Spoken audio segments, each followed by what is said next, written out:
అంటే పెద్దిరెడ్డి రామచంద్రారెడ్డి, అతని కొడుకు పెద్దిరెడ్డి మిథున్ రెడ్డి, అదేవిధంగా ఐటీ శాఖ సలహాదారుడైనటువంటి కసిరెడ్డి రాజశేఖర్ రెడ్డి, విజయసాయి రెడ్డి, వీళ్ళందరూ కూడా మూకుమ్మడిగా ఉండి ఏవైతే ఈ కొత్త బ్రాండ్లు కనిపెట్టారో వాటన్నిటినీ కూడా ఎక్కడైతే మనం అదే ఏ కంపెనీలు అయితే సరఫరా చేస్తాయో, ఏ కంపెనీలు అయితే ఈ మద్యాన్ని సరఫరా చేస్తాయో వాళ్ళ దగ్గర ఈ మద్యాలకు సంబంధించిన కేసుల మీద, అంటే 12 అంటే కేసు అంటారు, బీర్లు కావచ్చు, వోడ్కా కావచ్చు, లేకపోతే బ్రాండీ కావచ్చు, ఏదైనా కావచ్చు, ఆ యొక్క ఏదైతే 12 అంటే కేసు ఉంటుందో ఆ కేసు మీద 150 నుంచి 450 రూపాయలు కూడా మన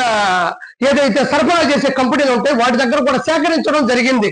అంటే ఒక కేసు మీద 150 నుంచి 450 రూపాయలు అంటే ఉరామారికి అప్పుడేసే లెక్కల ప్రకారం సిఈడి ఇచ్చినటువంటి నిఘా కార్యక్రమాల్లో భాగంగా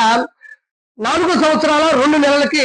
వచ్చినటువంటి వాళ్ళ ఆదాయం ఎంతంటే ఈ కమిషన్ల ద్వారా 3,000 కోట్ల రూపాయలు. అంటే నెలకి 60 కోట్ల రూపాయలు లెక్కన, కేసుకి 150 నుంచి 450 లెక్కిస్తే 3,000 కోట్ల రూపాయలు కూడా ఈ పెద్దిరెడ్డి రామచంద్రారెడ్డి